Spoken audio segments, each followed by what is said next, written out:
حضرت مہدی کے آنے کی نشانیاں کیا ہیں؟ کیا کوئی خاص وقت ہوگا؟ ہم کیسے آئیڈینٹیفائی کریں گے کہ وہ وقت آ چکا ہے یا ان کا ظہور ہو چکا ہے؟ سب سے پہلی بات تو یہ کہ حضرت مہدی سے مراد کیا ہے؟ دیکھیے، دو مہدی ہیں اصل میں. ایک مہدی ہے اہل تشیع کے اور ایک مہدی ہے اہل سنت. نام ایک ہے، یہ بھی مانتے ہیں کہ ان کے والد کا نام جو ہے وہ عبداللہ ہوگا، خود ان کا نام محمد ہوگا. یہ بھی ہم مانتے ہیں، دونوں شیعہ بھی سنی بھی، کہ حضرت فاطمہ رضی اللہ تعالیٰ عنہ کی اولادی سے ہوں گی اور ان کے جو بڑے بیٹے حضرت حسن ان کی نسل سے ہوں گی. یہ باتیں ایگریڈ اپون ہیں. البتہ یہ ہے کہ ان کے نزدیک تو وہ ان کے 12ویں امام تھے کہ جو چھپا دیے گئے تھے ایک غار کے اندر بچپن میں بالکل بچپن کی حسن میں. تو اندیشہ یہ تھا کہ انہیں عباسی جو خلفاء ہیں وہ قتل کروا دیں گے. یہ اہل تشیع کا یہ ان تصور کا خیال ہے کہ وہ جو چھپے ہوئے ہیں وہ ابھی تک چھپے ہوئے ہیں. تو ان میں پہلے غیبوبت صغریٰ تھی 2 سال تک، جس میں کہ لوگ ان کے پاس جا کر جو ہے کچھ نہ کچھ معلومات حاصل کر لیتے تھے. اس کے بعد غیبوبت کبریٰ کہلاتی ہے. اب کا کوئی رابطہ نہیں ہے کسی کا، لیکن وہ ظاہر ہوں گے تو جو چھپے ہوئے ہیں. ہمارے نزدیک وہ مجدد ہوں گے.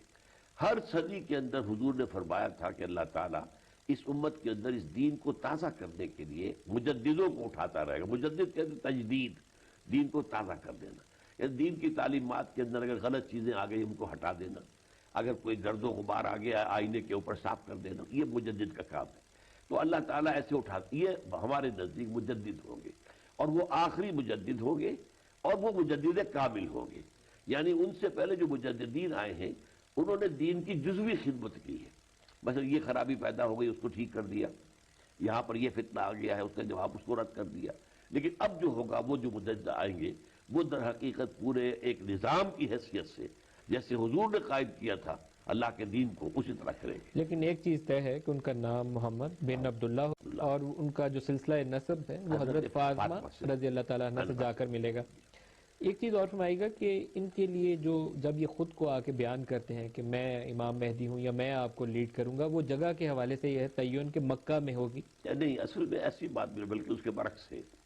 ہمارے پاس جو سب سے جو معتمد علیہ حدیث ہے وہ حضرت ام سلمہ رضی اللہ تعالیٰ عنہ سے ہے، جو حضور کی زوجہ محترمہ تھی. تو وہ یہ کہتی ہیں کہ ایک خلیفہ کے انتقال کے بعد خانہ جنگی شروع ہو جائے گی. اب خلیفہ سے مراد بادشاہ ہو سکتا ہے، عام معنی میں خلیفہ، ایک خلیفہ راشد ہوتا ہے. خلیفہ راشد تو بہرحال نہیں وہ ہے، اس دور کی بات ہو رہی ہے. اور اس وقت یہ ہے کہ ایک شخص مدینے سے بھاگ کر مکے میں چھپ جائے گا. اب یہ میرا اس کے بارے میں اندازہ کیوں چھپے گا کہ کچھ اس کی حیثیت ایسی ہوگی کہ لوگ اس کی طرف دیکھ رہے ہوں گے کہ یہ ایسا شخص ہے، he should play some role, کیا آ کر یہاں پر کوئی سورا صفائی کرائے. لیکن وہ اس سے کچھ گھبرا کر اس ذمہ داری سے اس کے بوجھ کو نہ سمجھتے ہوئے کہ وہ برداشت کر سکتے جا کے چھپ جائے گے. انہیں پھر تلاش کیا جائے گا اور پھر نکال کر ان کو لے کر آئیں گے. وہ اعلان نہیں کریں گے، ان کے ہاتھ پر زبردستی بیعت کی جائے گی. پھر کوئی آواز آئے گی جو غیب سے کہ یہ اللہ کا بندہ مہدی ہے، واللہ عالم. یہاں سے ذکر آتا ہے پھر خراسان کے اس لشکر کا، نہیں اس کے بارے میں نہیں، اس کے بعد تو آتا ہے کہ ایک لشکر ان کو بھیجا جائے گا شام سے. وہ شام کا لشکر جب آئے گا اور وہ معلوم ہوتا ہے کہ شام میں اس وقت پھر کوئی حکومت جو ہے وہ اسلام مخالف حکومت کوئی قائم ہوگی. تو وہ اس سے پہلے چونکہ کچھ اور باتیں ہوگی میں بعد میں عرض کروں گا. تو وہ لشکر جو آئے گا وہ دھس جائے گا زمین کے اندر، مکہ اور مدینہ کے درمیان. تب یہ بات جو ہے یقین کے ساتھ معلوم ہو جائے گی کہ یہ در حقیقت واقعی یہی مہدی ہے کہ اتنا بڑا واقعہ ہو. اس پہ حدیث موجود ہے کہ وہ لشکر آئے گا اور مکہ اور مدینہ کے درمیان دھس جائے گا. یہ ہے صحیح ہے. خراسان کا ذکر آتا ہے، خراسان کا جو ذکر آتا ہے وہ مہدی کے ذکر میں نہیں ہے، وہ حضرت عیسیٰ کے ذکر میں ہے. یہ جو ایک لانگ چین آف ایونٹس ہے اس میں تو یوں سمجھیے کہ اس کا ڈراپ سین ہے حضرت مسیح علیہ السلام کا نزول. اس وقت حضرت مسیح علیہ السلام کے ساتھ جا کر جنگ کرنے کے لیے جو لشکر چلیں گے ان میں سے خراسان سے آئے گا. وہ خراسان سے آئے گا. خراسان سے جانے سے پہلے پھر امام مہدی کا ٹینیور کتنا ہوگا، کتنی مدت تک وہ لیڈ کریں گے امت کو؟ آپ پورے یقین کے ساتھ ہم نہیں کہہ سکتے، لیکن یہ کہ ایک اسلامی حکومت جو ہے وہ بہت صحیح قسم کے حضور کے نقش قدم پر خلافت علی منہاج النبوہ وہ قائم کر دیں گے. لیکن ایک اور حدیث آتی ہے، یخرج الناس من المشرق یؤتون للمہدی یعنی سلطانہ. ایک مشرقی ملک سے فوجیں آئیں گی، لوگ آئیں گے جو مہدی کی حکومت قائم کریں گے. معلوم ایسا ہوتا ہے، یہ میرا گمان ہے، پھر تو ایک اندازہ ہے، ہم یقین کے ساتھ ان تمام چیزوں کی جو ہے انٹرپریٹیشن کچھ اندازہ تو کر سکتے ہیں، لیکن پورا اس کا ٹائم فریم بنانا اور اس کے بارے میں یقین کے ساتھ کچھ کہنا، معلوم ہوتا ہے کہ اس سے پہلے یہ جو عرب کے مشرق کا علاقہ ہے، اس میں افغانستان بھی ہے، پاکستان بھی ہے، ہند بھی ہے، ایران بھی آتا ہے، یہاں کہیں پر پہلے کوئی ایسی حکومت قائم ہو چکی ہوگی کہ وہاں سے فوج جائے گی جو مدد کرے گی حضرت مہدی کی وہاں پر حکومت ان کی جمانے کے لیے۔ تو مشرق، اسی لیے ایک اور حدیث بھی آتی ہے حضور کی کہ مجھے ہند کی طرف سے ٹھنڈی ہوا آتی ہے، ہندوستان کی طرف سے، تو اس سے یہ گمان کیا گیا ہے کہ اس علاقے میں کہیں پہلے وہ کوئی اسلامی، صحیح اسلامی حکومت قائم ہوگی اور وہ اس کی فوجیں پھر جائیں گی کہ جو حضرت مہدی کی مدد کریں گی اور حکومت قائم کریں گی۔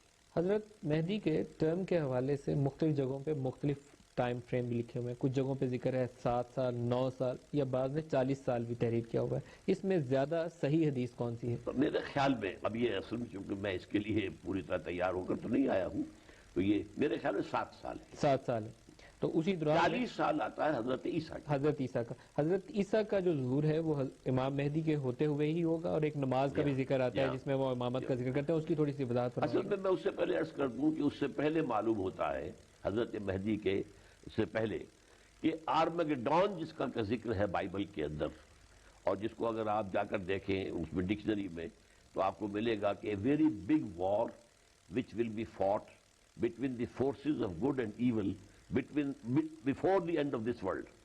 اچھا، حدیث میں اس کا ذکر ہے الملحمۃ العظمی، ملحمہ کہتے ہیں جنگ کو، لحم گوشت، تو گوشت کے چیتڑے اٹھتے ہیں جنگ کے اندر، تو کسائی کی دکان کو بھی آج کل عالم عرب میں ملحمہ کہا جاتا ہے۔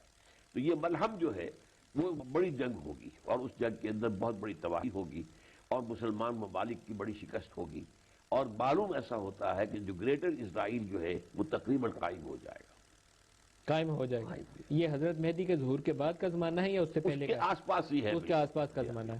اور پھر حضرت مہدی جو ہے اس کے خلاف جہاد جو ہے وہ شروع کریں گے، اور اس کے بعد اللہ تعالیٰ کی مدد اور نصرت سے وہ ریگین کریں گے وہ ممالک۔ اب یہ عراق اور شام اور یہ سب چلے جائیں گے، جبکہ ادھر اس کا ذکر ہے حدیث کے اندر، یہاں تک کہ ترکی چلا جائے گا، یہاں تک قسطنطنیہ ہمارے یہاں سے نکل جائے گا، پھر وہ ریگین کریں گے۔ جب وہ ریگین کر رہے ہوں گے تو اس موقع پر پھر یہ دجال کا ظہور ہو جائے گا، یہودی کھڑے ہو جائیں گے۔ محسوس ایسا ہوتا ہے کہ یہ جو جنگ ہے، جو پہلی ملحمت عظمیٰ ہے، آرمگڈون ہے، اس میں صرف عیسائی آئیں گے، یہودی نہیں آئیں گے، جس کا نقشہ میں آپ کو دکھا دوں کہ یہ دونوں جنگیں جو ہوئی ہیں، اب جو پہلی وار ہوئی تھی جو گلف کے اندر، اس میں بھی انہوں نے اسرائیل کو بٹھا دیا تھا کہ تم بیٹھے رہو، امریکہ نے کہا سر تمہاری حفاظت کا ذمہ ہم پر، اور یہ جو اسکڈ میزائل سے ڈر رہے ہو، پیٹریوٹ میزائل ہم دے دیتے، یہ فضا بھی اڑا دیں گے، اس کو سامنے نہیں لائے، اس لیے کہ اگر تم آؤ گے تو پھر عالم عرب جو ہے پورا کا پورا جو ہمارا ساتھ دے رہا ہے وہ ہمارا ساتھ نہیں دے گا۔ تو اسی طریقے سے تو یہ اس معاملات کے اب بھی جو یہودی جو ہے سامنے نہیں آ رہا کسی جنگ کے اندر، نہ عراق کی جنگ میں سامنے آیا دوبارہ جو عراق ختم کیا انہوں نے، نہ افغانستان کے اندر کسی کولیشن میں آیا، وہ تو بٹھائے رکھیں گے۔ البتہ آخر میں جب یہ دیکھیں گے وہ یہودیوں جو عیسائیوں کا لشکر آئے گا، اس کے حدیث کے اندر آتا ہے کہ 80 علم ہوں گے اور ہر علم کے نیچے 12,000 فوج ہوگی، تو گویا کہ 9.5 لاکھ کی نفری یہ آرمگڈون میں آئے گی، اور اس کے نتیجے میں میرے نزدیک گریٹر اسرائیل قائم ہو جائے گا۔ یہ ہے وہ کروسیڈ جس کی تیاری اس کی شروع ہوئی، اور جس کے لیے یہ ٹوئن ٹاورز گرائے گئے، جس کے لیے نیٹو کو مضبوط کیا جا رہا ہے۔ کمایا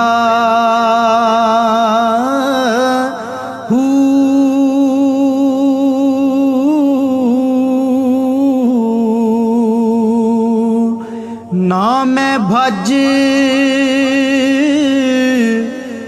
مسیح